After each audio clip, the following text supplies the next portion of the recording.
helping global business unleashing potential will mark 10 years of development under the Beijing-Tianjin-Hebei integration plan and uncover its future prospects. Supportive stance, China reaffirms its support for developing countries joining the World Trade Organization. Best in Show, the Geneva International Motor Show gets underway with Chinese car maker BYD among the Car of the Year finalists.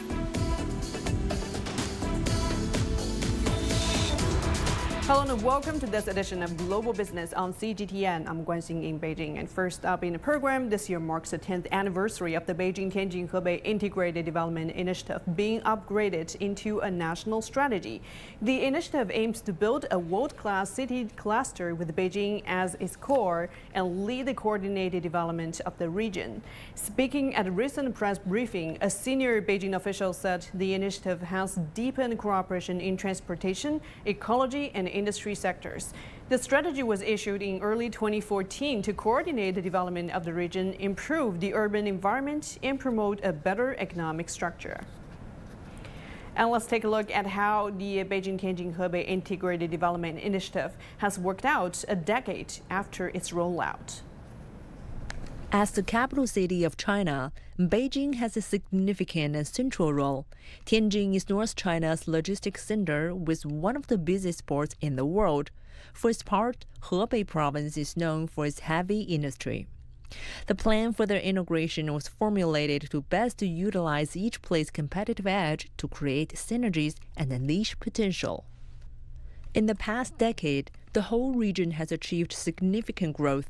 Its total GDP has nearly doubled to reach an impressive 10.4 trillion yuan, or about $1.4 trillion. For businesses, more integrated policies mean streamlined processes, which have translated into lower cost and higher efficiency. In the past, we had to travel back and forth between Beijing and the port of Tianjin for customs clearance, which was really time-consuming. The one-stop custom clearance policy has enabled us to make customs declaration in Beijing and make clearance at the port of Tianjin. The region has seen continued integration of the innovation, industrial, and supply chains. This has injected fresh momentum and will continue to do so, contributing to the region's coordinated development. And now for more insights on this, let's bring in Zhang Gong, Vice President of Research and Strategy at the University of International Business and Economics. Thank you for joining us, Professor Gong. So what have been the key achievements of the integration of the Beijing-Tianjin-Hebei region over the past decade?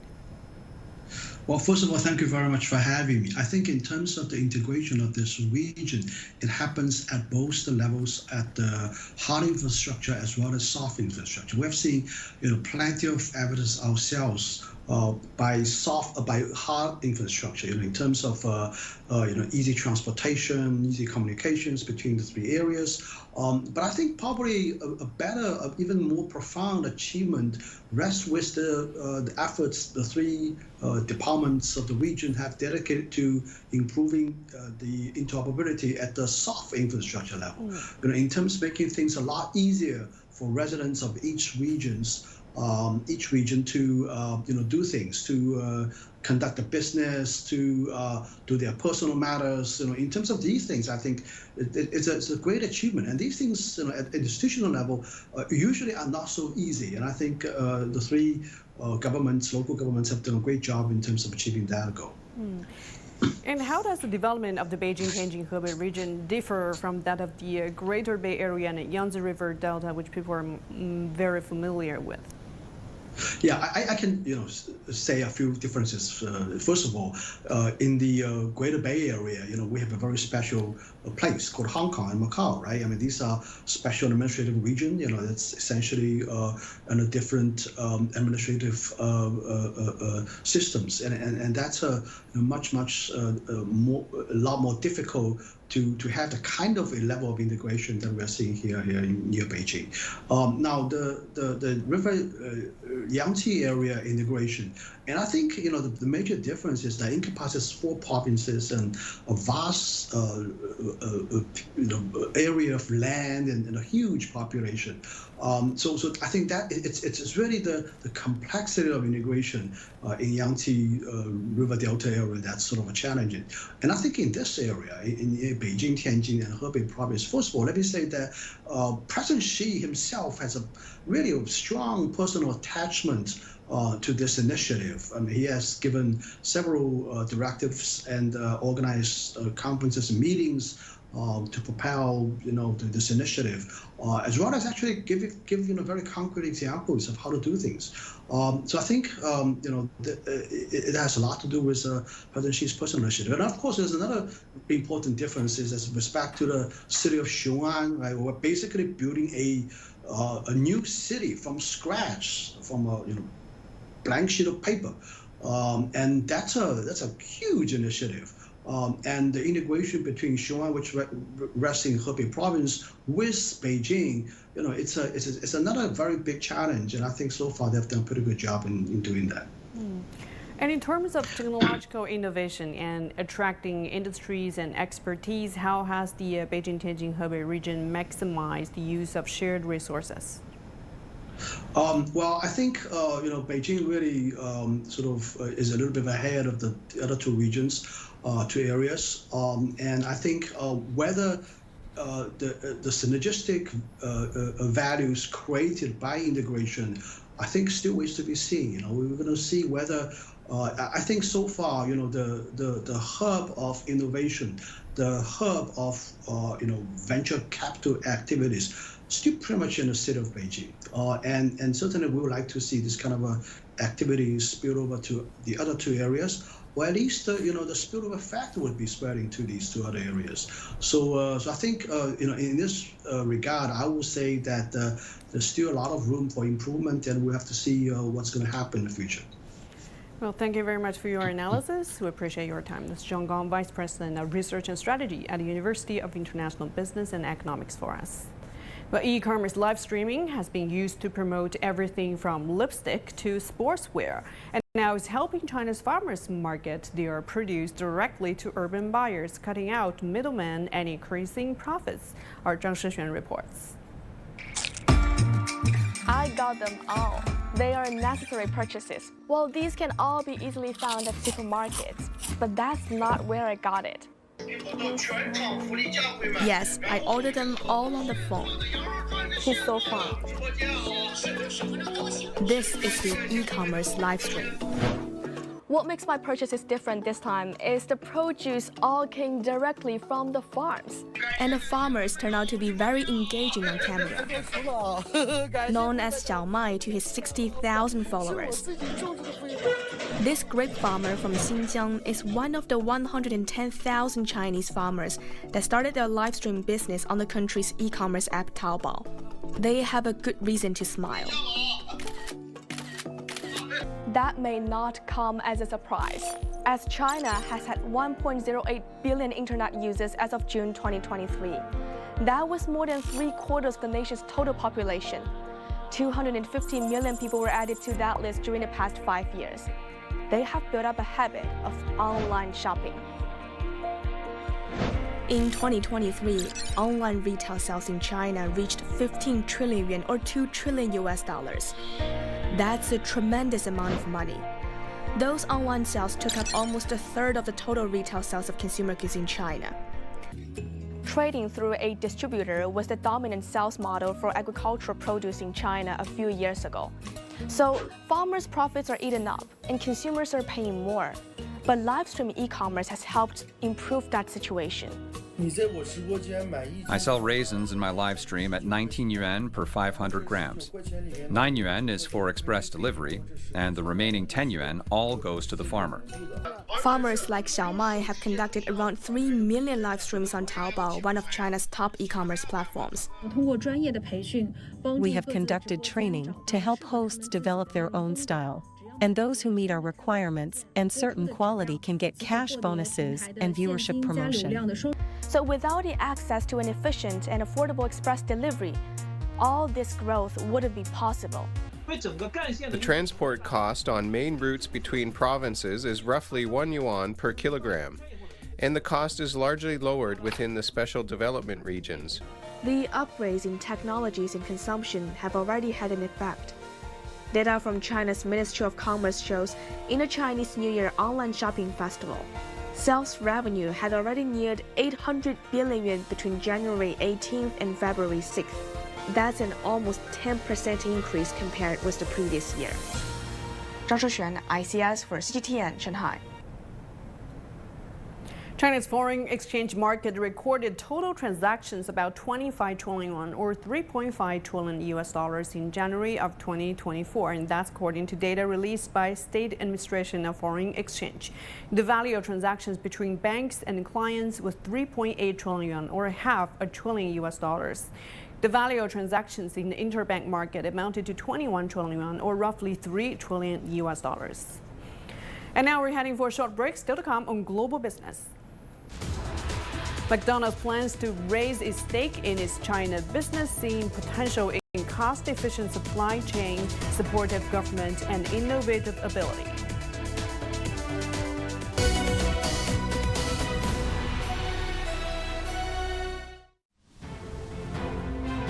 Strengthening the foundation for a future powered by innovation, where high technology, high efficiency, and high quality converge. These three pillars are set to propel China's new productive forces and supercharge the Chinese economy into a new era of development, new industries, new models, and new growth momentum. Join CGTN as we guide you through the new productive forces poised to redefine the Chinese economy.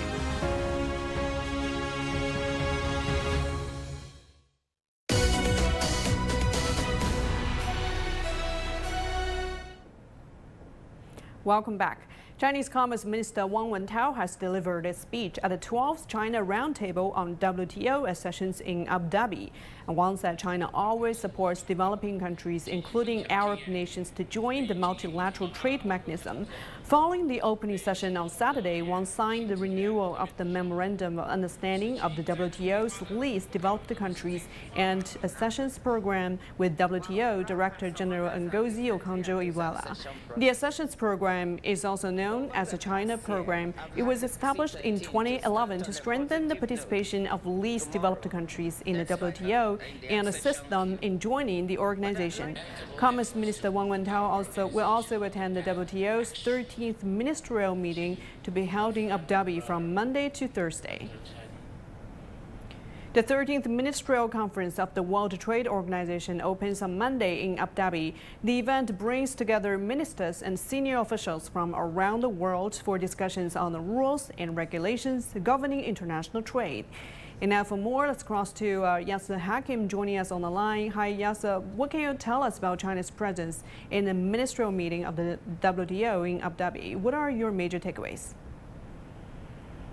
Yes, China has been active since even before the opening day. You talked about the roundtable for 2 consecutive days, which was considered an important event because the roundtable has focused on trying to support countries that are willing and have the intention to go into the membership of the World Trade Organization but are unable, these developed nations or nations that have issues, political issues or instabilities, and they need the support of countries, and China has been leading this. Those 2 meetings actually were focusing on Arab countries because there are around 19 Arab countries that are not members of the WTO and have presented their intention to be members, and the talks were focusing on how to help these countries. Already today at the opening ceremony, 2 countries, the first 2 new members in 8 years at the WTO, were announced today. One of them is obviously the Comoros Islands, and this is considered a breakthrough, and this is also part of the efforts by China to help least developed countries like the Comoros and others to try to be members and to benefit from the WTO. Other takeaways from the meetings today and from the opening session is that it comes amidst a lot of global challenges facing trade in the world. Trade has been affected by the geopolitical instabilities, wars in different zones in East Europe, in the Middle East, in Africa, and they have all affected trade and shipping around the world. The global performance of trade is the weakest in 30 years. So there's a lot on the table to discuss during these meetings. And also China is one of the major players that is pushing for the countries to be working together on cooperation rather than fragmentation. And this is one of the issues on the table that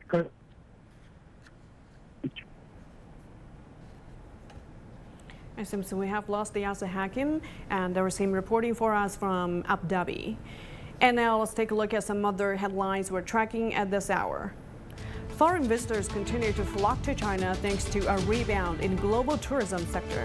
In January, the number of tourists visiting China from South Korea surged 9-fold to 140,000 compared to the same period last year.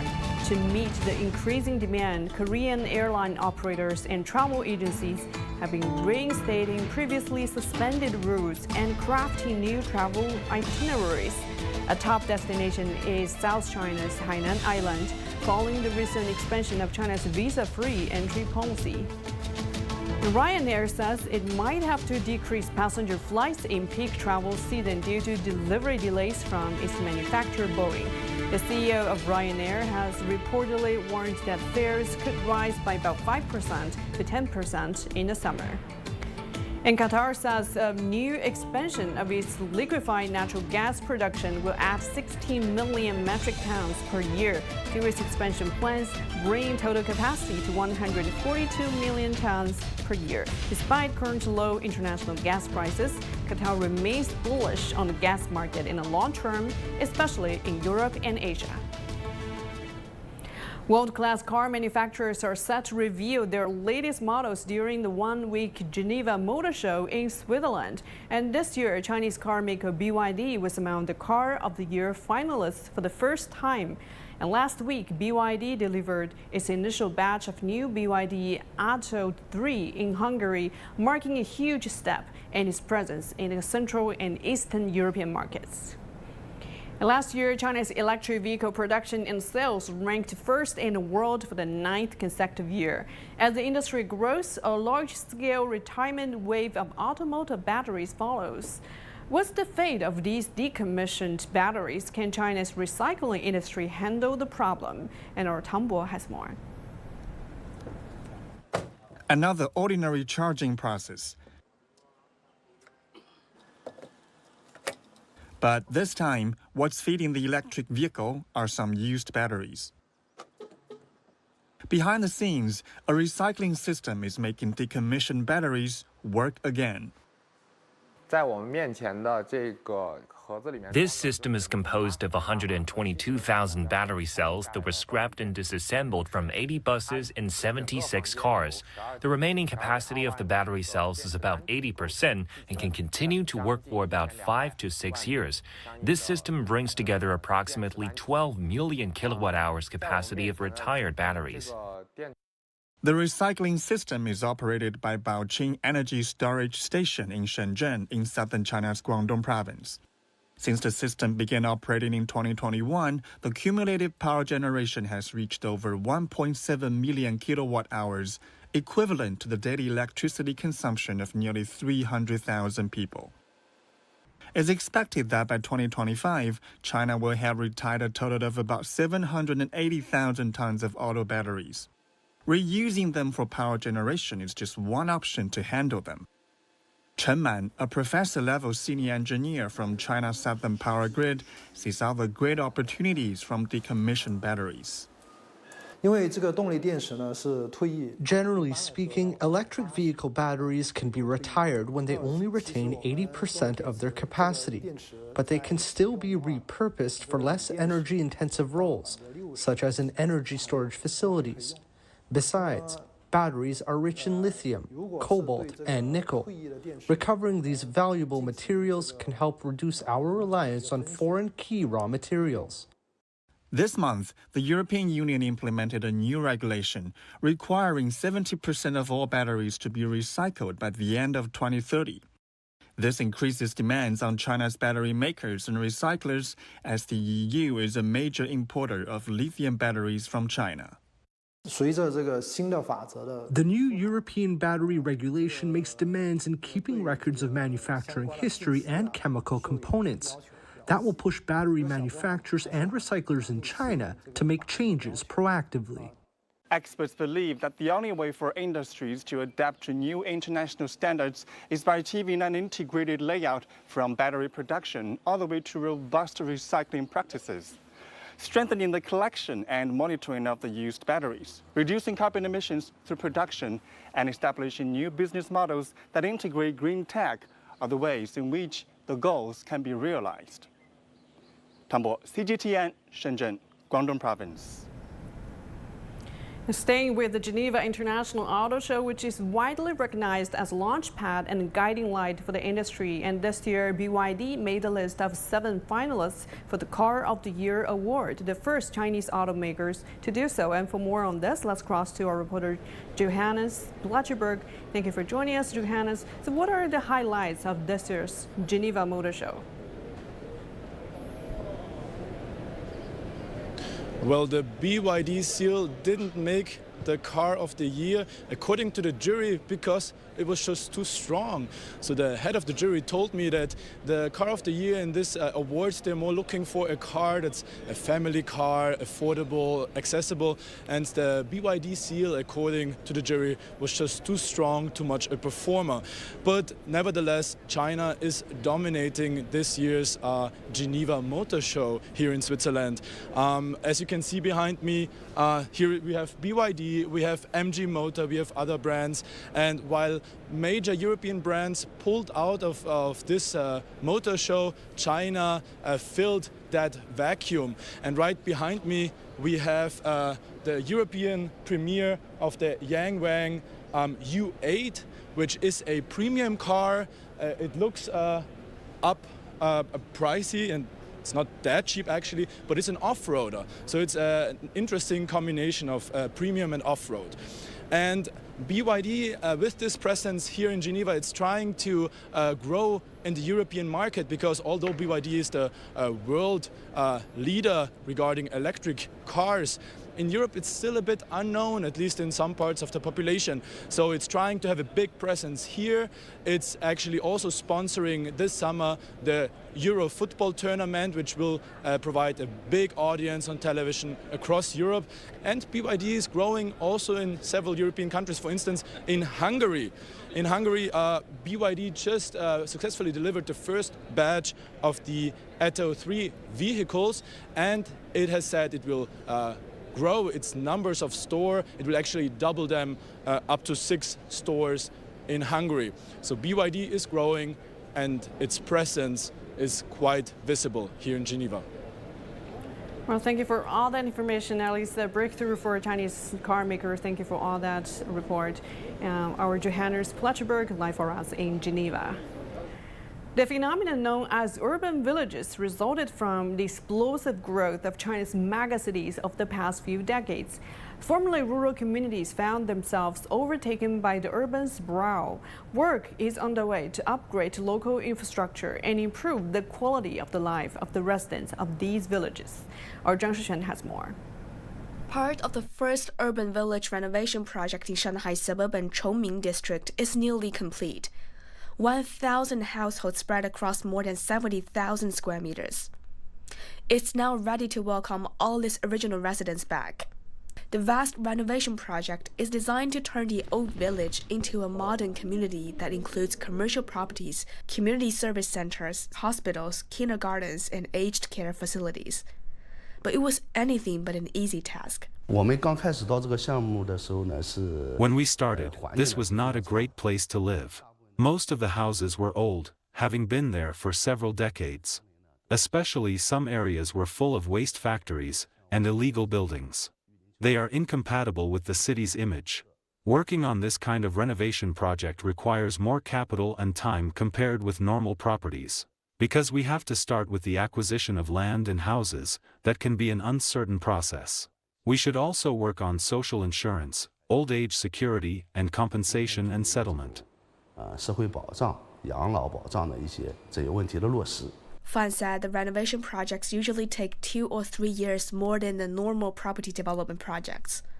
The whole renovation project covers an area of 336,000 square meters. The first phase of the relocation work for local residents is almost complete, and the second phase is about to start among non-residential properties, the enterprises within the area. 实际上，它对整个崇明区 The renovation will also serve as a supplement and an upgrade to the whole Chongming district. Many locals have come to inquire about our commercial property project.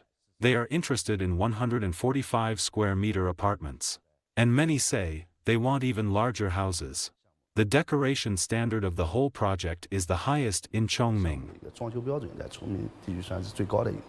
Shanghai rolled out a 3-year roadmap last July to push urban village renovations. The plan laid out 30 renovation projects in villages and in old residential communities, covering an area of at least 4 million square meters. The projects are expected to benefit some 13,000 households. Zhang Shuxuan, ICS for CGTN, Shanghai. Fast food giant McDonald's has increased their bets on China, and here's why. In October 1990, McDonald's opened its first location in the Chinese mainland, in Shenzhen, a city that pioneered the country's reform and opening up. 3 decades later, the fast food giant store count comes at 6,000, and the target has been set at 10,000 for 2028, with accelerated expansion despite the post-pandemic headwinds. 我们1年开1000家的新餐厅，就是 The 10,000 location target was set last November after McDonald's decided to up its stake in its China business from 20% to 48% ownership. The global management definitely saw the long-term growth potential here. The potential lies not only in sales, but also in China's cost-efficient supply chain, a supportive government, and the innovative ability. We source 90% of the food materials within China, from meat to vegetables. Last year alone, we opened 1,000 new locations in the mainland. That's over half of our new openings worldwide. That can't be done without all kinds of support from the government. Our Chinese team self-developed a series of spicy products to cater to the local appetite. We even have an English name for those popular items, the McSpicy. Now they are also being sold in the UK, and the US is about to put them on the shelf as well. China is already McDonald's second largest market by store count, behind the US, and the fastest growing market globally. According to Phyllis Chan, the digitization in China's economy has become the #1 growth driver. There are many agreeing with McDonald's strategy in the international community.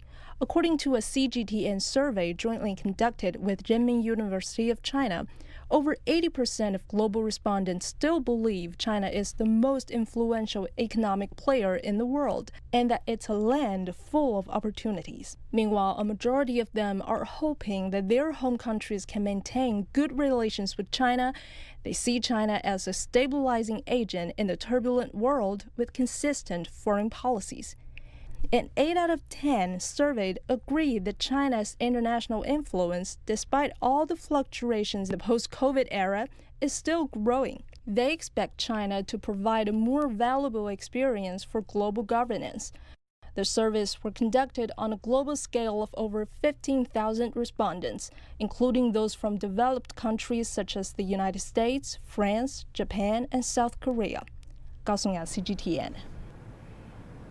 And that would do for this edition of Global Business. Thank you for being with us. The Point with Liu Xing is coming up next. Stay tuned.